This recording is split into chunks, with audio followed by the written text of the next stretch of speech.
Bonjour à tous, merci d'être venus nombreux assister à cette conférence. Aujourd'hui, je vais vous emmener à la découverte du code source du vaccin de Pfizer-BioNTech. Alors juste avant de commencer cette conférence, je voudrais très rapidement faire un point sur ce dont cette conférence ne va pas parler, histoire que ce soit clair. On ne va pas parler de l'utilité ou de la nécessité de la vaccination, c'est pas du tout l'objet de cette conférence. Et on ne va pas parler non plus de biologie ou de biochimie, ce qui peut un peu surprendre, mais il se trouve que moi à la base je suis développeur spécialisé dans le web, et mon métier c'est de faire des lignes de JavaScript et pas du tout de développer des vaccins.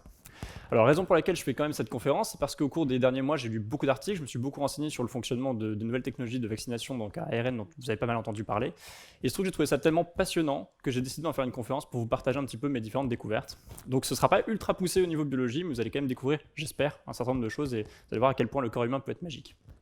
Donc pas de biologie, pas de biochimie, mais un tout petit peu quand même, parce qu'il va falloir quand même situer un peu de contexte pour que vous puissiez comprendre exactement le fonctionnement de ce nouveau vaccin. Et donc sans plus attendre, je vous propose de démarrer. Ce que vous voyez là, c'est la représentation du SARS-CoV-2, c'est le virus à l'origine du Covid-19. C'est une boule avec des pics dessus, ce pic s'appelle la protéine spike, vous en avez sans doute déjà entendu parler. Et ça fait que ce virus a une forme très reconnaissable à la fois par nous, mais également par notre corps humain. Et donc si on regarde le fonctionnement classique d'un vaccin, jusque-là on prenait généralement un virus de la maladie qu'on souhaitait éradiquer. On désactive ce virus en laboratoire et ensuite on va l'injecter dans le corps humain pour apprendre au corps à se défendre et à reconnaître le nouveau virus pour l'éliminer du corps avant qu'il puisse infecter nos cellules humaines. Si on regarde le fonctionnement d'un vaccin ARN, vous allez voir que c'est totalement différent. Et pour comprendre comment ça marche, on va devoir zoomer un petit peu dans le corps humain. Alors on va devoir zoomer vraiment plus dans le corps humain. Ok, là c'est pas mal. Je vous présente une cellule de corps humain. Il y a plein de choses dans une cellule de corps humain qui sont absolument passionnantes, mais aujourd'hui ce qui va nous intéresser ce sont seulement deux choses. La première, c'est le noyau, qui est situé, donc c'est le numéro 1 sur le schéma, c'est situé au centre de la cellule. Et la deuxième chose, ce sont les ribosomes, c'est le numéro 3 sur ce schéma, et qui sont situés en périphérie donc, du noyau de la cellule. Alors, le noyau, il a une fonction particulière, c'est qu'il contient ce qu'on appelle le génome. Le génome, c'est en fait une partie de votre matériel génétique, donc notamment votre ADN. Et on peut considérer que c'est une sorte de plan de fonctionnement, de fabrication de votre corps. Et de l'autre côté, on a les ribosomes, qui sont des unités de production de protéines, qu'on peut considérer comme des usines de fabrication de protéines, tout simplement. Alors, les ribosomes, pour fabriquer leurs protéines, ils ont besoin d'un plan, et ça tombe bien, puisque ce plan, on l'a donc dans le noyau. Mais on a un premier problème, il se trouve que le noyau, les ribosomes ne sont pas du tout situés dans le noyau, et les ribosomes n'ont absolument pas du tout accès au noyau, et le génome a interdiction de sortir de son noyau, il est vraiment emprisonné dans son noyau. Et donc pour que les ribosomes puissent avoir accès au plan, eh bien ça tombe bien, il y a une molécule qui s'appelle l'acide ribonucléique. C'est un nom un peu barbare. Il se trouve que cette molécule, elle a une fonction, c'est de faire une photocopie du plan qui est dans le noyau et de l'envoyer vers l'usine de fabrication. Donc l'usine ne va jamais utiliser le plan d'origine, elle va toujours utiliser une photocopie. Et cet acide ribonucléique, en réalité, on l'appelle l'ARN messager. Vous avez sans doute déjà entendu parler de ce terme, puisque c'est donc sur ça qu'est fondé le vaccin de Pfizer-BioNTech. C'est un vaccin à ARN messager. Et donc le principe, il est très simple. On prend un plan, on va l'injecter dans un corps humain grâce à un vaccin, pour apprendre au corps à fabriquer une protéine spécifique. Et la protéine qu'on va apprendre au corps à fabriquer dans le cadre de ce vaccin, eh bien c'est justement la protéine spike, puisque c'est cette protéine que l'on veut apprendre à éliminer rapidement, puisque c'est celle qui fait que le virus est facilement reconnaissable. Donc maintenant qu'on a fait ces petits points sur ce petit point biologique, on va pouvoir s'intéresser justement à ce que contient ce fameux plan de ce vaccin. Qu'est-ce qu'il y a dedans? Eh bien je vous présente en fait le code source du vaccin. Voilà, vous venez de le voir en intégralité, j'espère que c'était clair pour vous. On va le regarder un petit peu plus en détail bien évidemment, mais ce qu'il faut retenir c'est que c'est relativement court, c'est 4284 caractères, donc ça tiendrait en fait en 16 tweets si jamais vous aviez envie de le tweeter, c'est une information à retenir. Donc c'est en fait relativement court et pourtant ça fait partie, c'est le code source intégral du vaccin. Alors pour comprendre comment fonctionne ce plan, il faut comprendre un petit peu comment fonctionne l'ADN. L'ADN, vous avez l'habitude de le voir représenté comme ça. Il se trouve qu'en réalité, ça ressemble un petit peu plus à ça, si on regarde de près. Alors n'ayez pas peur, c'est vrai que ça peut faire un peu peur au début de voir toutes ces lettres partout, mais ce qu'il faut retenir, c'est qu'on a donc deux brins dans un ADN, et l'ARN, lui, va donc venir faire une photocopie au milieu, et cette photocopie, il l'a fait à partir de seulement 4 lettres. Donc c'est le A, le U, le G et le C. Et c'est uniquement ces 4 lettres-là qui vont fonder le code source. Et finalement, quand on regarde, ça ressemble un petit peu à ce qu'on fait en binaire en informatique. On a toujours du 0 et des 1. Et ben là, dans le système de la vie, on a des A, des U, des G et des C, tout simplement. Et si on regarde donc notre code source, ici on a les 500 premiers caractères du code source. Et on a effectivement donc, des G, on a des A, on a des C. Par contre, on a un problème, on n'a pas de U. Alors, je vous ai parlé qu'on a dit qu'il n'y a que 4 lettres, et là, on ne trouve pas le U. À la place, on a une lettre grecque qui s'appelle la lettre psi. Pourquoi ça paraît un peu bizarre. Et bien en fait, il se trouve que c'est tout simplement parce que le corps humain est équipé d'un antivirus qui est malheureusement à jour, malheureusement pour le virus, heureusement pour nous. Et il se trouve que de base, le corps humain rejette tout ce qui est étranger au corps. Et il se trouve qu'on a fait une découverte, c'est que si on met la lettre U dans l'ARN messager étranger, le corps dit non, ça vient pas de moi, ça m'intéresse pas. Il y a des chercheurs qui ont fait une découverte par contre il y a une dizaine d'années, ils ont remarqué que si on remplaçait la molécule de la lettre U par une molécule légèrement modifiée, qui a donc été ici notée psi, il se trouve que l'antivirus laisse complètement passer l'ARN. En revanche, la cellule humaine, elle, va interpréter ça exactement comme un U. Donc il faut retenir que dans ce code, à chaque fois que vous voyez la lettre psi, c'est la lettre U. Tout simplement. Ok, on va pouvoir attaquer du coup le fameux code source, qui est divisé en 6 parties. Et donc sans plus attendre, je vous propose d'aller voir un petit peu ce qu'il y a dans chaque partie de ce code source. Donc la première chose qu'on va voir dans ce code source, c'est ce qu'on appelle le cap ou la coiffe. C'est le tout début du code. Il se trouve que c'est uniquement ces deux premières lettres, G et A, et ça ressemble un petit peu au shebang qu'on peut avoir dans un code Unix par exemple, qui permet de savoir que le code provient d'un système Unix et qu'il est prévu pour être exécuté sur un système Unix. Et bien c'est exactement la même chose avec le vaccin. Il se trouve que les lettres G et A permettent de savoir au corps humain que ce code provient bien d'un corps humain, même si là en l'occurrence c'est pas forcément le cas. Et donc ça permet de légitimer la provenance du code source, et donc de l'ARN, et d'éviter qu'il soit détruit avant de pouvoir directement servir. Donc ça, c'est la fonction de ce tout début de code. On attaque ensuite la deuxième partie, qui a un nom un peu barbare, qui s'appelle la région 5' non traduite. Alors ça peut paraître effectivement un peu complexe à comprendre, mais en réalité, il se trouve que c'est non traduit tout simplement parce que ça ne fait pas encore partie de la protéine qu'on va produire juste après. C'est une section qui sert en fait tout simplement de métadonnées. Donc ça détermine la quantité de protéines qu'on va devoir produire, ça détermine également le moment où on va devoir produire la protéine. Et donc cette section de métadonnées dans le code source du vaccin de Pfizer, elle provient tout simplement d'une protéine qu'on appelle l'alpha-globine et qui est prévue pour être produite en très grande quantité et immédiatement. Et donc on a récupéré ce bout de code pour le mettre dans le code du vaccin, tout simplement pour produire un maximum de protéines spike au meilleur moment. Et donc on a récupéré ça effectivement d'un autre ARN. La section 5', elle a une autre utilité, elle sert également de zone d'assise pour notre ribosome lorsqu'il va commencer à produire la protéine. Donc vous avez ici en noir, vous voyez le brin d'ARN, et puis donc en jaune et en vert, donc le ribosome va venir s'asseoir et ensuite il va pouvoir commencer à produire la protéine. Et donc la zone où le ribosome s'assoit, c'est cette zone 5'. Donc il ne peut effectivement pas l'interpréter ensuite pour produire la protéine, mais il s'en sert pour s'installer. Ok, on va pouvoir continuer avec la section suivante, mais avant de continuer, je vous propose qu'on remplace toutes les lettres psi par des lettres U, puisque comme je vous le disais tout à l'heure, de toute façon, ça fait la même chose, ce sera plus simple pour pouvoir comparer ensuite avec le code du virus. Donc à partir de maintenant, on va voir que des lettres U. Autre chose qu'on va faire, on va grouper désormais toutes les lettres par groupe de 3. Et je ne fais pas ça du tout par hasard, il se trouve qu'en informatique, on a un principe, on prend 8 bits et ça fait un octet. Et c'est comme ça que la plupart des processeurs, en tout cas dans le monde, fonctionnent. Ils processent en fait des groupes de 1 octet plutôt que de processer un bit par un bit. Donc on prend 8 bits, ça fait un octet. Et bien, dans le système de la vie, ça marche exactement pareil, sauf que on prend des groupes de 3, on prend 3 nucléotides, puisque donc chaque lettre s'appelle une nucléotide, et ça forme un codon. Et il se trouve que ce codon, il correspond à un acide aminé dans le corps, qu'on va donc produire, l'acide aminé qui fait partie de la protéine. Et ce qui tombe bien, c'est qu'on a un tableau de correspondance qui existe, qu'on peut trouver sur Wikipédia. Le corps humain l'a appris par cœur, il ne va pas sur Wikipédia, je vous rassure. Mais effectivement, ce tableau de correspondance, on peut le trouver. Et donc imaginons qu'on ait un codon CAG, par exemple. Ben, c'est assez simple, on va regarder la ligne C, on va aller dans la colonne A, et puis on va aller chercher la ligne à droite G, et on va voir qu'on va produire l'acide aminé glutamine. Et donc grâce à ça, le corps il sait exactement quel acide aminé mettre à quel moment pour produire la protéine. Donc maintenant qu'on sait ça, on va pouvoir revenir à notre troisième partie de vaccin, la partie SIG, qui est en fait la partie signal. Il se trouve que cette partie-là, c'est tout simplement une étiquette d'expédition, donc on n'est pas encore dans la protéine, on va y arriver, je vous rassure.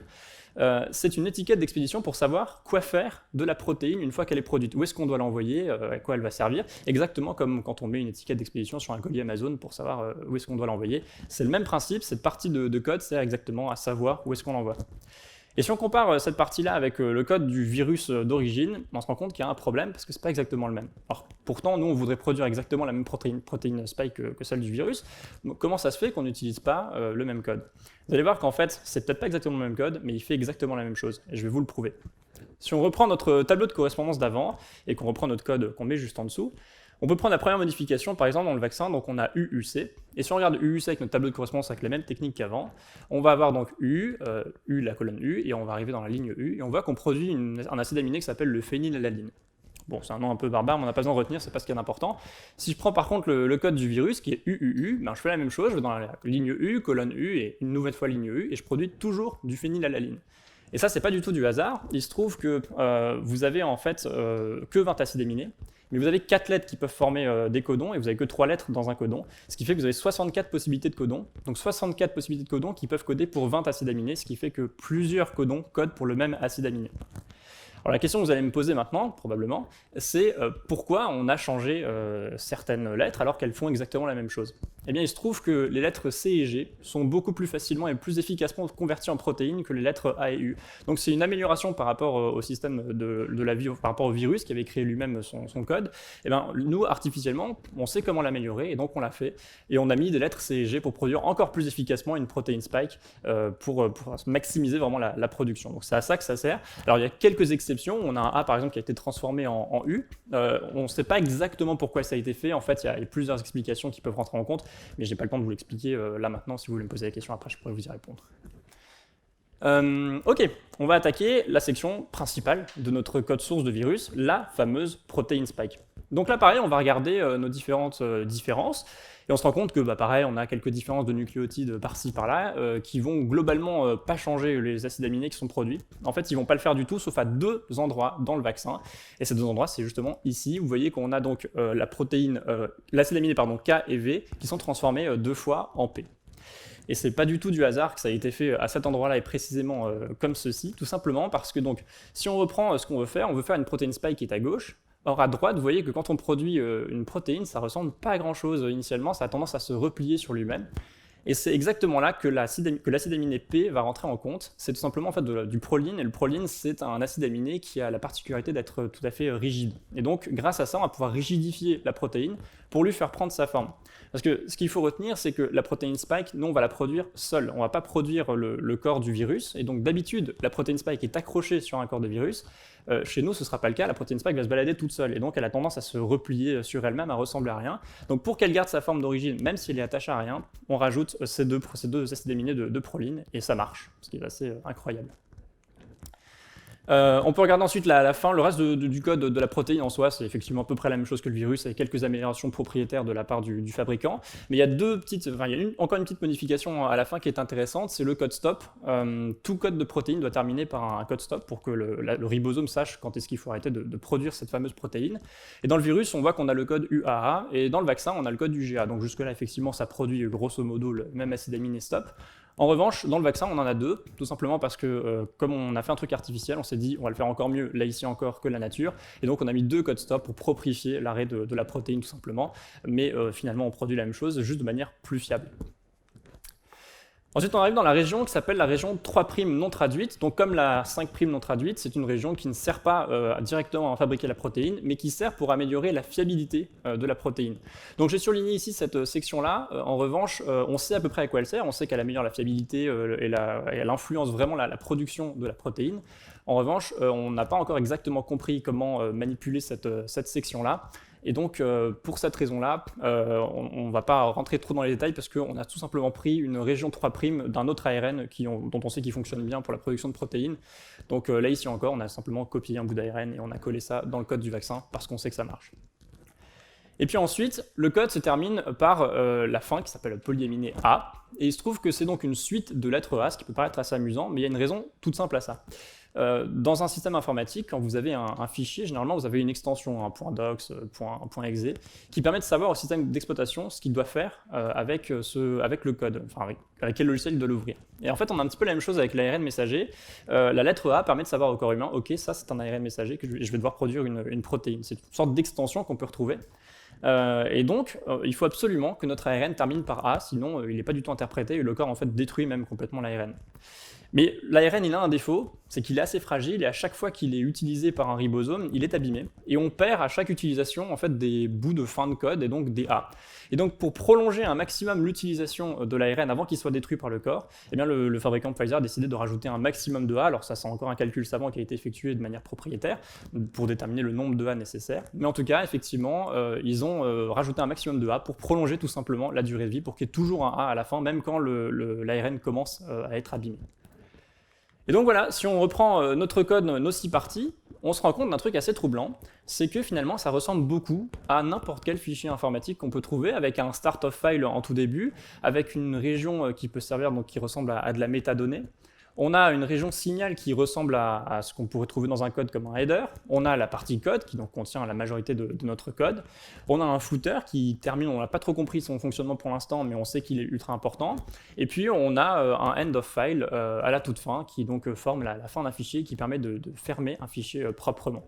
Donc c'est assez troublant, comme on voit qu'effectivement, un code de vaccin, qui est un truc de la vie, hein, on a dans nous, ce code-là finalement, fonctionne un peu de la même manière que le système informatique. Et c'est encore plus troublant quand on pense que les systèmes informatiques ont été inventés avant qu'on comprenne exactement comment fonctionne le corps humain. Et par hasard, on a fait finalement des choses qui sont assez semblables pour créer tout notre monde informatique aujourd'hui à celui du code de la vie. Donc voilà pour conclure cette conférence sur cette découverte du code du vaccin. J'espère que je n'aurai pas été trop complexe, que vous avez compris la majorité. Et si vous avez des questions, je peux essayer d'y répondre. Encore une fois, je ne suis pas biologiste, mais je peux essayer d'y répondre avec grand plaisir.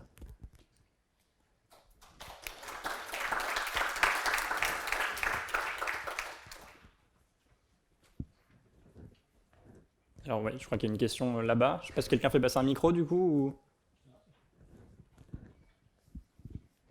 Je ne sais pas si vous pouvez répondre, mais je voulais savoir combien de temps ça a pris à la recherche de comprendre tous ces mécanismes génétiques et ce genre de choses. C'est c'est une vingtaine d'années en réalité, hein. Effectivement, le vaccin ARN, ça fait une vingtaine d'années qu'on travaille dessus. La découverte par exemple de la lettre psi qu'on peut remplacer, ça date de 2005. Donc effectivement, c'est pas récent du tout. Il y a d'autres découvertes qui ont été faites en 2017, notamment sur les remplacements de lettres G et C pour l'amélioration de la qualité de la protéine. Donc toutes ces découvertes, effectivement, elles sont faites au fil du temps. Et donc le vaccin en lui-même, on dit souvent qu'il a été développé en quelques jours par les grands spécialistes grâce à une intelligence artificielle, mais c'est basé sur des recherches qui ont effectivement une vingtaine d'années en tout cas. Merci. Est-ce qu'il y a d'autres questions ? N'ayez pas peur, hein, au pire, si je ne sais pas y répondre, je ne sais pas y répondre, mais on peut toujours essayer d'y répondre. Alors sinon, j'ai une question dans le chat. Ouais. Et je pense que vous avez déjà répondu, mais on ne sait jamais. A-t-on une hypothèse relative à la proximité entre le fonctionnement informatique et celui du génome de la vie? Ça, c'est une première question. Ouais. Pour le coup, la proximité, c'est ce qu'on a démontré, hein, effectivement, il y a effectivement une ressemblance. Je ne sais pas le sens de la question exactement, c'est de savoir quelle est cette proximité ou pourquoi il y a une proximité. Je pense un peu ça, ouais. C'est Ok. le lien entre l'informatique et la vie. Ouais, effectivement, on voit qu'il y a une vraie ressemblance. On a un système qui ressemble un peu au code binaire, sauf qu'on a 4 lettres. On a un système qui ressemble à un début de fichier, une fin de fichier avec des catégories dedans. Si on prend un fichier, par exemple un fichier JPEG tout classique, et qu'on va le déconstruire dans un format hexadécimal par exemple, on va retrouver un code qui ressemble de très loin, mais qui ressemble à un code de vaccin, avec donc des suites hexadécimales dedans, à la place des lettres A, U, G et C.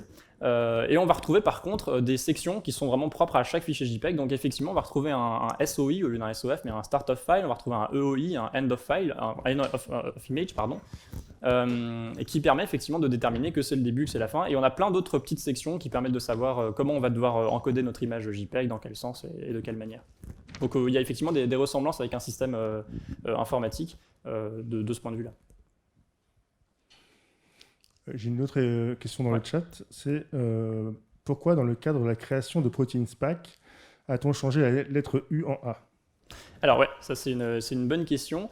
Effectivement, alors c'est une amélioration propriétaire, mais il se trouve que effectivement, généralement, on veut mettre un maximum de C et de G. Mais si on commence à faire ça trop souvent, il se trouve que la protéine a tendance à coller presque. Alors c'est un peu compliqué à expliquer, mais effectivement, la protéine est moins bien produite. Au bout d'un moment, elle perd en qualité si on met trop de C et de G. Et donc, c'est une amélioration propriétaire. Ils ont déterminé qu'à cet endroit-là, on n'allait pas rajouter de C ou de G, mais qu'on allait mettre à la place une autre lettre. Si ça vous amuse, ce code source est d'ailleurs disponible, donc si vous voulez essayer de le reproduire, pour essayer de reproduire un code qui ressemblerait à celui de Pfizer, vous pouvez vous y amuser, essayer d'avoir une correspondance maximale, mais il ne suffit pas effectivement de remplacer tous les C et les G pour avoir un vaccin qui ressemble à celui du virus avec une amélioration des protéines. Il y a plein d'autres petites améliorations qui rentrent en compte. Ouais, il y a une question, je crois, dans la salle.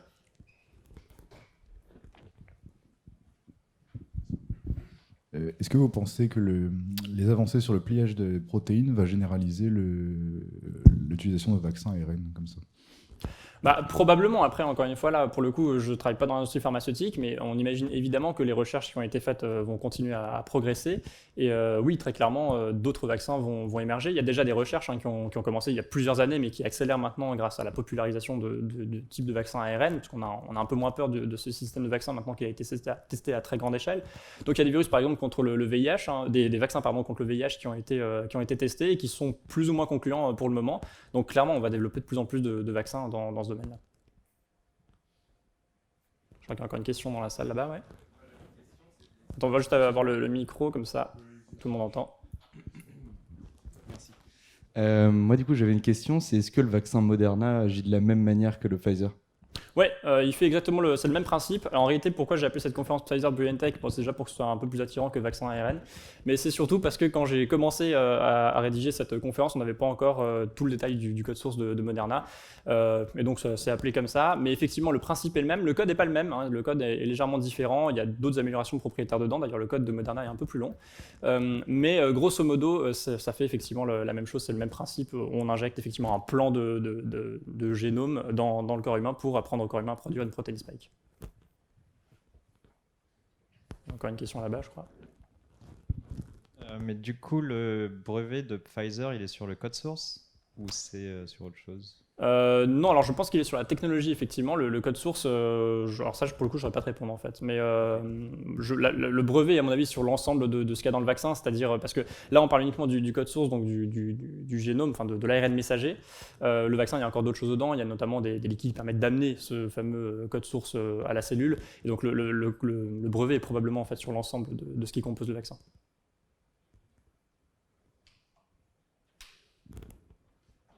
Sinon, j'ai encore une question dans le chat. Oui. Comment les lettres sont-elles assemblées pour fabriquer le code? Alors, il se trouve qu'on a, alors je n'ai pas d'image ici à vous montrer, mais il existe des imprimantes à ARN, tout simplement. On peut imprimer des ARN grâce à une imprimante assez classique. Vous pouvez même acheter, ça coûte 15 000 €, donc bon, c'est un peu cher si vous n'avez pas d'utilité, mais ça s'achète, c'est accessible au grand public, et vous pouvez en fait créer vos ARN vous-même. Sinon, vous pouvez également commander vos ARN dans un laboratoire qui les imprime et qui vous les envoie chez vous. Donc ça se fait en fait tout simplement avec une sorte d'imprimante. On imprime un ARN et ensuite on peut l'intégrer. Alors c'est tout petit, hein, ça ne sort pas sur une feuille de papier, mais on sait le faire aujourd'hui, c'est assez magique. Voilà, je crois qu'on est assez limité en termes de temps restant, si j'ai bien suivi, donc sauf s'il y a une toute dernière question, je vous remercie. Il y a une toute dernière question, ouais. C'est au niveau des cellules qui sont visées par le vaccin. Ouais. Est-ce qu'il y a des cellules en particulier ou est-ce que ça peut n'importe quelle cellule? Je ne sais pas si tout le monde a entendu. Alors je vais reposer la question pour le live stream, est-ce qu'il y a des cellules en particulier qui sont visées par le vaccin? Je ne sais pas te répondre, voilà, c'est vite vu.